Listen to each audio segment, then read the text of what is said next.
Good morning, everybody. Today, our discussion is more on strategies in action. So, it's under Strategy Formulation, Module 4A.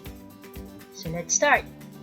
So, there are 4 levels of strategies, and those are the following. The first one is, we have the Integrative Strategies.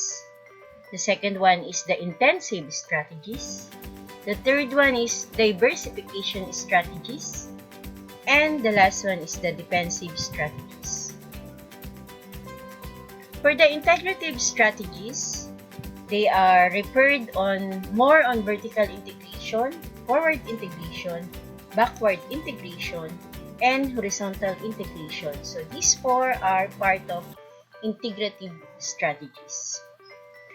So when we say vertical integration, it allows a firm to gain capital over distribution, suppliers, and or competitors. For the forward integration, it involved mostly on gaining ownership or increased control over distribution or retailers. An effective means of implementing forward integration is to some firms, but not all, is franchising, because cash and opportunities are spread among many individuals. For the backward integration, both manufacturers and retailers needed materials from suppliers. It is a strategy of seeking ownership or increased control of a firm's supplier. The strategy is appropriate when a firm's current suppliers are unreliable, too costly, or control meet the firm's need. For the horizontal integration, it refers to a strategy of seeking ownership of an increase of control over a firm's competitors. It allows for economies of scale and enhanced transfer of resources and competencies. What do you expect on vertical integration? Just to make it more easily for you to understand, let us introduce what is vertical integration. Here, we just want to strategize our market by means of controlling our suppliers, distribution or retail location to control processes and reduce costs. So, for example, your business is Jollibee Foods Corporation. They are using vertical integration by means of JFC supplies their own materials to their store and franchisees. JFC also operates their own distribution. JFC are all located where customers easily access with. JFC are all in one store where all JFC franchisees are pampered with their needs. So end result here is control processes, it reduces cost, and improve efficiency. So what would you expect on forward integration? Just to make it more easily for you to understand, forward integration means replacing the possible third-party channels and consolidates its own operation up to the end. So here's the sample. For example, your business is a vegetable crops from Baguio City. So your company manned the distribution of vegetable crops to supermarkets instead of having a third-party suppliers. Your company finds suitable supplier for your crop fertilizer, etc. Your company are overall in charge for the operation of the business. End result, control your processes, it reduce costs, it improve efficiency, and maximize profit. What would you expect when we says backward integration? So here's the analogy. Backward integration means purchasing your business suppliers for the product or services that needed for production or establish their own subsidiary to accomplish the task. A backward integration often requires large sum of money. Example, your business is Del Monte Tomato Ketchup Corporation. So instead of buying raw mats from the farm of tomatoes, Del Monte Tomato Ketchup Corporation purchased the tomato farm from the farmers and rehire their employees or rehire the farmers. So end result, it increased control, cost cutting, it improved efficiency, competitive advantage, and creating barriers to entry and differentiation. What about when we say horizontal integration? So horizontal integration means we want to strategize our market by internal expansion, acquisition, or merging. Lots of investment is needed here to achieve the company's aim on purchasing its possible competitors and threats to the business. So, example is, your business is Jollibee Foods Corporation. So, expand franchising to all location. JFC acquire Mang Inasal. JFC acquire Red Ribbon. JFC acquire Greenwich. JFC acquire Chowking. JFC acquire Coffee Bean. JFC acquire Burger King, etc. So, end result, it monopolized the market. It maximized their profits and shareholders' equity. It increased invested capital. It increased tax and creating barriers to entry. Next strategies that we have is what we call as intensive strategies. So when you say intensive strategies, it's more on analyzing the market penetration, the market development, and the product development.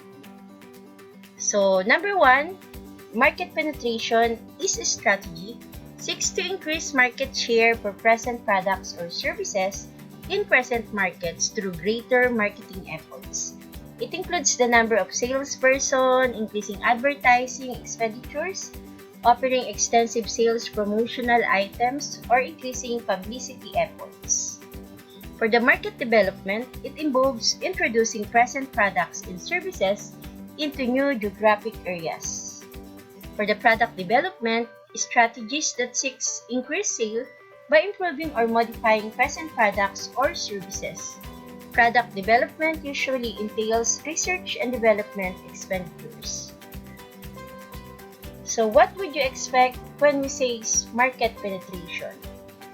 So when we say market penetration, we want to develop a new strategies that definitely ends up of increasing market share for the business.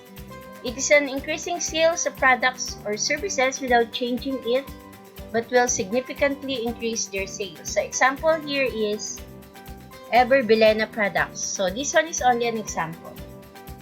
So how to make a market penetration for Ever Bilena products? Ever Bilena offered freebies like cosmetic purse, once purchase 1,000. They can offer buy two take 10% discount. They can offer free coupon for a spa massage once purchase 1,000. Advertising strategy of Ever Bilena indicating the benefits of using the products than the rival company. And another strategies that they can make is to, instead of adding new location, adding the products or the own Ever Bilena products to other stores where there is potential customer. Example, they spread their products to the supermarkets where it located. So end result is it increase market share, it reduce costs, it improve efficiency and maximize profitability. What about when we are expecting a market development strategies? So just to make it more easily for you to understand, we says market development when your target is not just your current customers, but you want to pursue it to get more potential customers either locally, nationally, international, world, or global market. Here, you need a rigorous invested capital to make it come true. So, example is your business, whatever business it is, you can call it a market development through local market. Your target is in your place up to one part of the Philippines, which is example, Luzon area only, or Visayas area only, or Mindanao area only. For the national market, your target is nationwide, meaning to say, Philippine area. International market, your target covered at least 3 countries in Asia. So, example is Philippines, Japan, and Thailand. And world market, your target covered at least 3 continents around the globe. For example, JFC in the Philippines. So, Philippines is Asian country. JFC in Australia. So, it's one of the continent. And JFC is already in US. So, Jollibee Foods Corporation can be now called as World Market and using the market development strategies.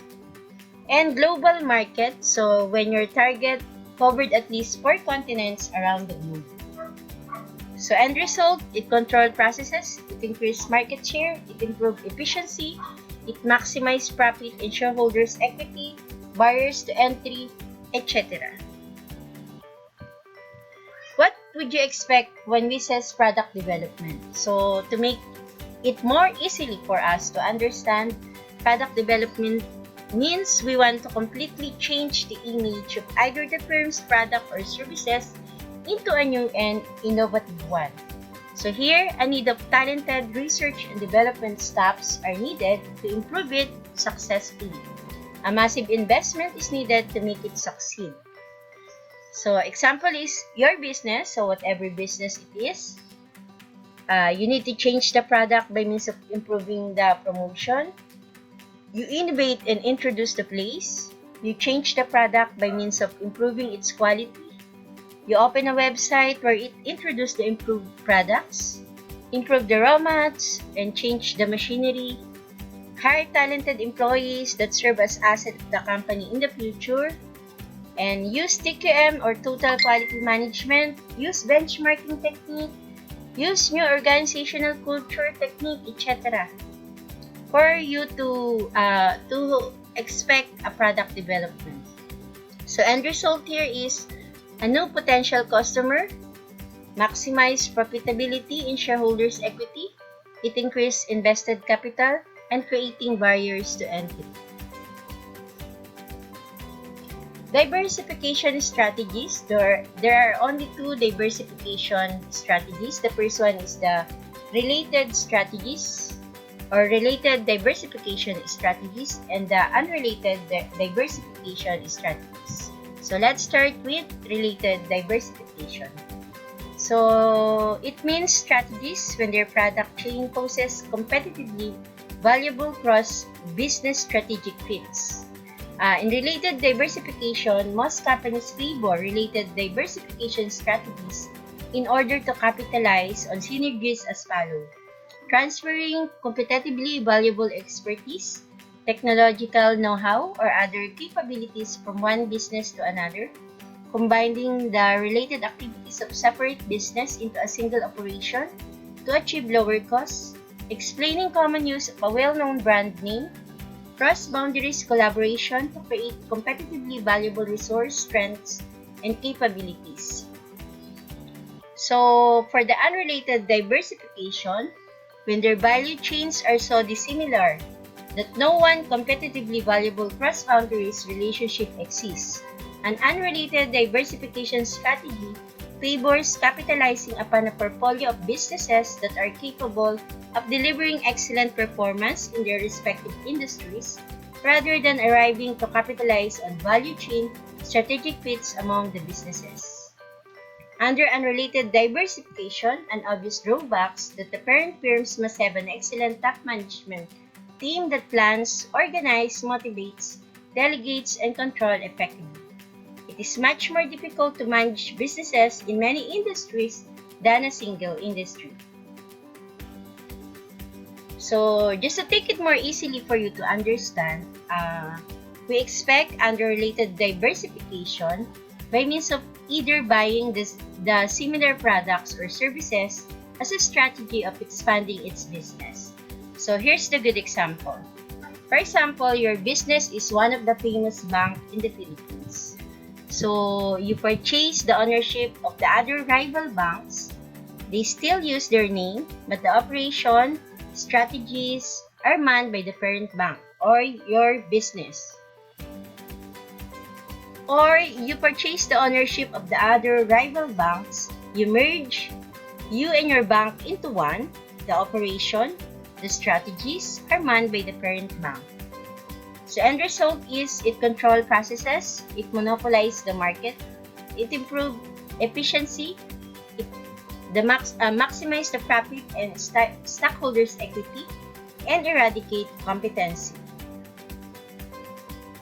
For the unrelated diversification, Um, Unrelated diversification means either you buy unsimilar products or services as a strategy of expanding your business or create a new one.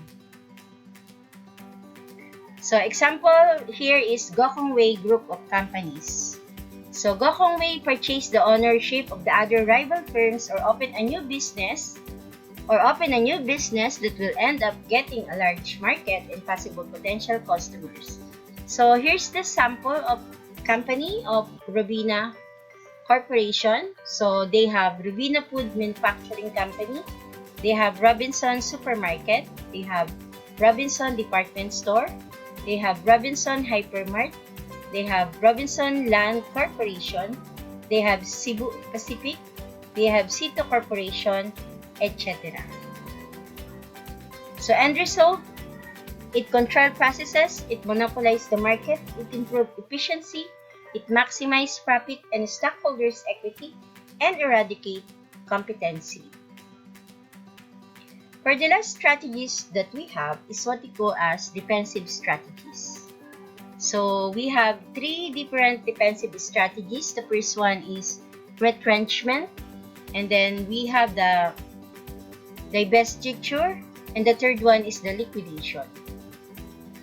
So let us discuss it one by one. So for the retrenchment, it is also known as turnaround or reorganizational strategy. It occurs when an organization regroups through cost and asset reduction to reverse declining sales and profit. It is designed to fortify or strengthen an organization's basic distinctive competencies. During retrenchment, strategists work with limited resources and face pressure from shareholders, employees, and the media.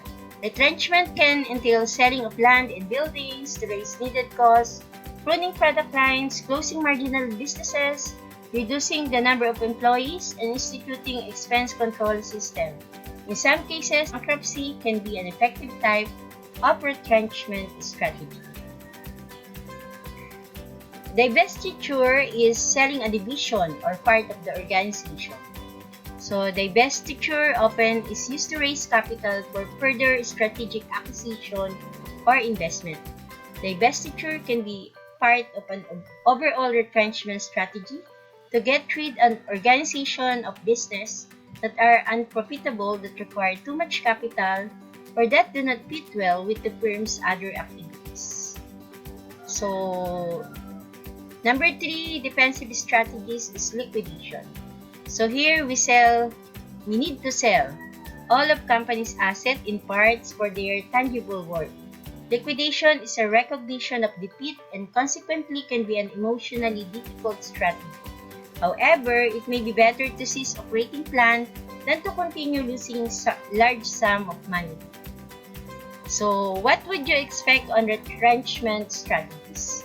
So just to make it more easily for you to understand, when we say retrenchment strategies, we try to continue the business, but because there's a need of fund, we diminish some of our employee by means of offering a separation fee.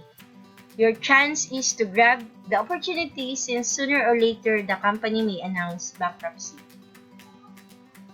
For the divestiture strategies, we try to continue the business by means of selling out the other branches and or other parts of operation that cannot be operated anymore. By chance, some of the employees may be offered a separation fee, but some are not. So, just like retrenchment strategy, sooner or later, the company may announce bankruptcy. For the liquidation strategies, the last resort is to sell the company in order to pay out its current and long-term liabilities for the suppliers and creditors, pay the stockholders, pay the separation fee of the permanent employees, including the managers and supervisor, and divide the remaining, if there is any, to the owners of the business. So here's the question. Are you equipped now to do these strategies? So upon learning the different strategies, you may start to combine the internal and external assessment, mostly known as the strength, the weaknesses, the opportunities and threat analysis in order to create either an Integrative Strategies, Intensive Strategies, Diversification Strategies, and Defensive Strategies. I hope you learned something from me, and this time, we end up our discussion under Module 4 on strategies.